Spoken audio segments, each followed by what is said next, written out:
हुकूमत और PTI में रब्ता। PTI रहनुमा असद कैसर और स्पीकर कौमी असम्बली अयाज सादिक में गुफ्तगू ज़राए के मुताबिक सियासी सूरत हाल पर तबादला ख्याल, मुज़ाकरात को बाज़ाब्ता तौर पर आगाज़ करने के हवाले से बातचीत। असद कैसर ने हुकूमत की मुज़ाकराती कमेटी के हवाले से तफसीलात बारे पूछा।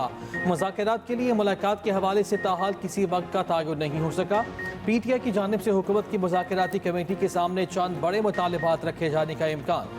साहबजादा हामिद रजा का कहना है कि हुकूमत पहले भी कोई काबिल अमल चीज़ लेकर आती तो बात करने को तैयार थे, अब भी बात करने को तैयार हैं।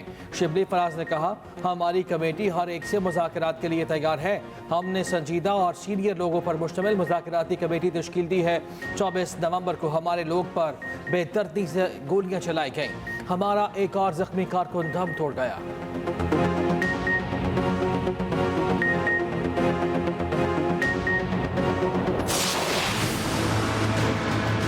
आपने 9 मई को तमाम रेड लाइंस क्रॉस की।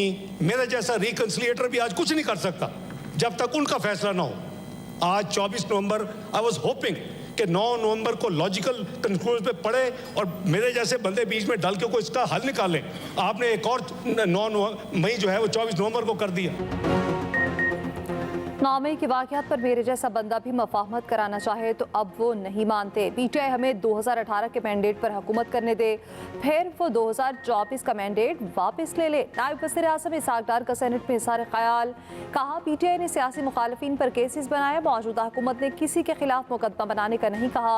एहतजाज के नाम पर जलाओ घिराओ किसी की मफाद में नहीं। PTI फेक न्यूज़ के मास्टर। पश्तून हमें भी इतने अजीज़ हैं जितने पंजाबी, सिंधी या बलोच। सिर्फ डी चौक को एहतजाज के लिए क्यों चुना? संगजानी का इलाका ऑफर किया, वहाँ नहीं गए। चीनी सफीर ने भी बानी PTI से एहतजाज मुअख्खर करने की बात की, नहीं माने। बहुत हो गया। अब 9 मई की जो दूल है वो बैठनी चाहिए कि अगर डायलॉग के लिए कमेटी बने तो ये समझते हैं ये उसकी कमजोरी है, हमारी कमजोरी नहीं।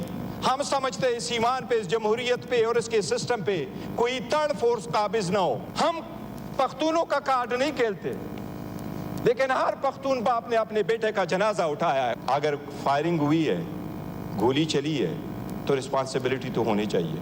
आपने भुट्टो का देखा, 45 साल बाद सुप्रीम कोर्ट कह रही है कि इसको इंसाफ नहीं मिला था। अब वक्त है जनाब स्पीकर, हम भी मुतालबा करते हैं कि हमारे लोगों को इंसाफ मिलना चाहिए। ये इंसाफ हम इस ईवान के थ्रू लेना चाहते हैं। हमें मजबूर न करें कि हम दोबारा सड़कों पे आएँ। ये ईवान हमें वो इंसाफ दे दे। 9 मई की धूल बैठनी चाहिए। पार्लियामेंट हमें मुज़ाकरात के जरिए रास्ता फराहम करें। आए पार्लिमानी कमेटी का इजलास बुलाएं, आगे बढ़ें। दोबारा सड़कों पर आने पर मजबूर न करें। चेयरमैन PTI बैरिस्टर गौहर का कौमी असम्बली में इंसाफ की फराहमी का मुतालबा। वज़ीर दिफा को मुखातिब करते हुए कहा, ख्वाजा आसिफ इतने सीनियर हैं, क्या इन्हें ये कहना ज़ेब देता है कि गोली नहीं चली? उनकी अजीब मंतक थी कि गोली गंडापुर के गार्ड ने चलाई। एक्सप्रेस न्यूज़ से गुफ्तगू में बैरिस्टर गौहर ने कहा, फैज़ हमीद का कोर्ट मार्शल फौज का अंदरूनी मामला, उसे सियासी ना बनाया जाए। PTI का उससे कोई ताल्लुक नहीं।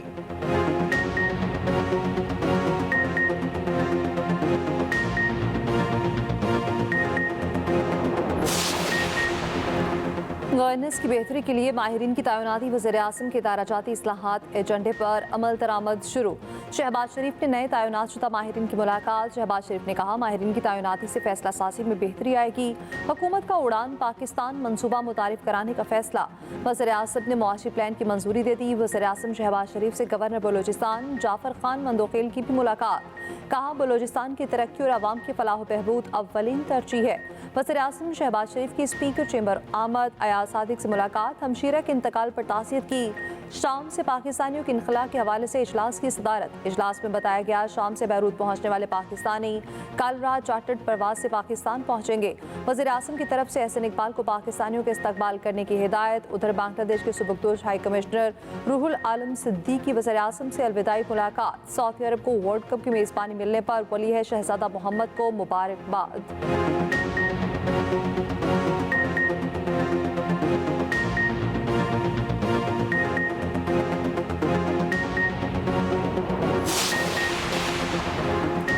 वज़ीर-ए-आला पंजाब मरीम नवाज का शंघाई के मिनहांग डिस्ट्रिक्ट इंडस्ट्रियल जोन का दौरा, होंगचियाओ इंपोर्ट कमोडिटी एग्जीबिशन और ट्रेडिंग सेंटर का मुआयना किया। नुमाइश में पाकिस्तानी स्टॉल पर भी गईं। मरीम नवाज का ई कॉमर्स में गहरी दिलचस्पी का इज़हार। वज़ीर-ए-आला पंजाब की कम्युनिस्ट पार्टी ऑफ चाइना के म्यूजियम का भी दौरा, चीन की तारीख और इनकलाब की 62वीं तारीख को सराहा। मरीम नवाज ने म्यूजियम में रखी किताब में तासुरात भी दर्ज किए। वज़ीर-ए-आला पंजाब की कम्युनिस्ट पार्टी ऑफ चाइना की शंघाई कमेटी के डिप्टी सेक्रेटरी से भी मुलाकात, इकनॉमिक और टेक्नोलॉजी के शोबों में ताउन बढ़ाने पर तबादला ख्याल। मरीम नवाज ने कहा ऑटोमोबाइल, IT और दीगर शोबों में चीनी कंपनी से इश्तराक चाहते हैं। आलमी सतह पर शंघाई का फाइनेंशियल और ट्रेड हब के तौर पर उभरना काबिल तहसीन अमर है। मरीम नवाज की शंघाई की कंपनी को पाक पंजाब में सरमायाकारी की दावत। वज़ीर-ए-आला पंजाब का जिनको सोलर कंपनी का भी दौरा, जिनको सोलर कंपनी को पंजाब में मैन्युफैक्चरिंग प्लांट लगाने की पेशकश। मरीम नवाज ने कहा पंजाब में शमसी तवानाई की पैदावार के बेहतरीन मौके मौजूद हैं।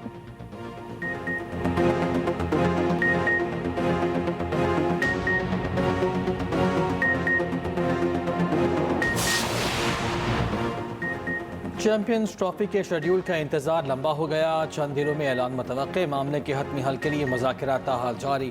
पाकिस्तान के हाइब्रिड मॉडल पर इत्तफाक के बावजूद कई मामलात पर डेडलॉक मौजूद। PCB हुकाम अब भी दुबई में ही मौजूद हैं। भारतीय मीडिया के मुताबिक BCCI सेमीफाइनल्स और फाइनल हर सूरत अपने मुल्क में कराने के मौक़िफ़ पर कायम।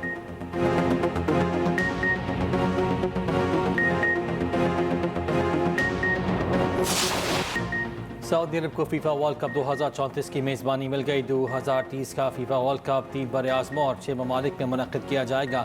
मराकश, स्पेन और पुर्तगाल मुश्तरका मेज़बान होंगे।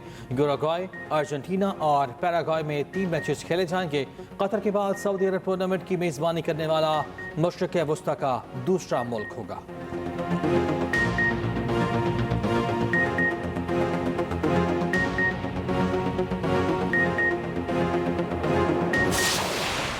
मेरे भाई को मुश्किल लाना लग रहा, अच्छा इंसान है सर। मेरे भाई को मुश्किल लाना लग रहा, अच्छा इंसान है। चेयरमैन PTI बैरिस्टर गौहर और सेंटर फैसल वार्डा की पार्लियामेंट की राहदारी पर मुलाकात। फैसल वार्डा ने कहा मेरे भाई को मुश्किल पे ना डाला करें, ये अच्छे इंसान हैं।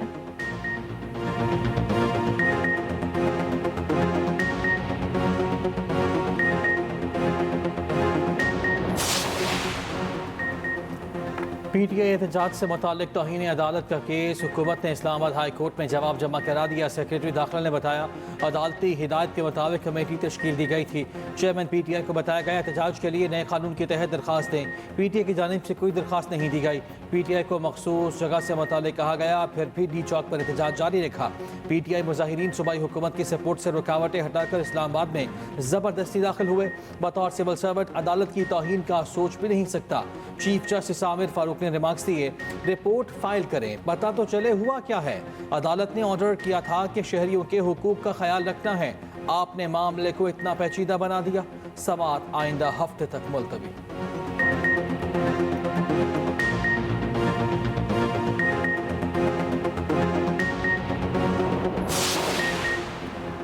अली अमीन गंडापुर के गार्ड्स ने खुद अपने बंदे मारे, उनका मलबा पुलिस और रेंजर्स पर डाला जा रहा है। वज़ीर दिफा ख्वाजा आसिफ अपनी बात पर कायम। पार्लियामेंट हाउस के बाहर मीडिया से गुफ्तगू करते हुए कहा बानी के मिलिट्री ट्रायल से मुतालिक फैसला कानून करेगा। ट्वीट में लिखा मुज़ाकरात अच्छी बात, बानी PTI की गारंटी कौन देगा, वो तो दिन में कई रंग बदलता है। चंद दिन पहले तक मुज़ाकरात एस्टेब्लिशमेंट से हलाल, हुकूमत से हराम थे। इनकलाबात हैं ज़माने के।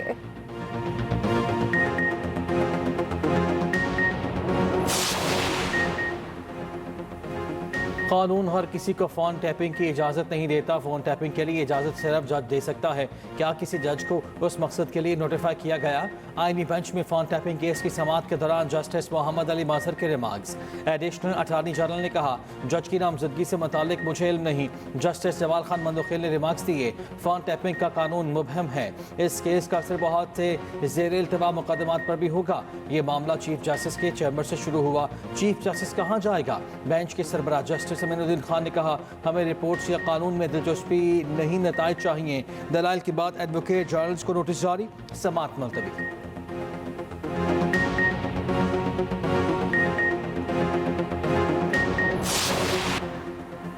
इंटरनेट पर साल 2024 में पाकिस्तानी क्या क्या ढूंढते रहे, गूगल ने सारा कच्चा चट्टा खोल दिया।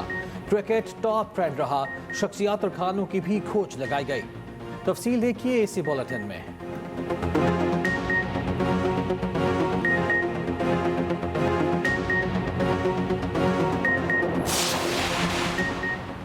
बांग्लादेश ने भारत के साथ बैंडविड्थ माहिदा मंसूख कर दिया। भारत के इलाकाई इंटरनेट हब बनने के मंसूबे को बड़ा धचका।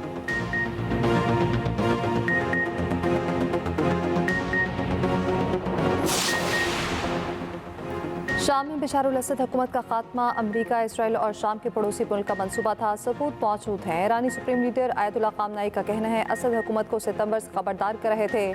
शामी हुकूमत ने दुश्मन को नजरअंदाज किया। उधर इसराइल के शाम पर 48 घंटों के दौरान 500 हमले। शामी फौज के तमाम बर्री, बहरी और फजाई असासे तबाह करने का दावा। रूसी नायब वज़ीर ख़ारजा का कहना है बशारुल असद को इंतहाई महफूज तरीके से रूस मुंतकिल किया गया। दमिश्क में मामूलात ज़िंदगी बहाल। बशारुल असद हुकूमत खात्मे पर अवाम का जश्न, आतिशबाजी।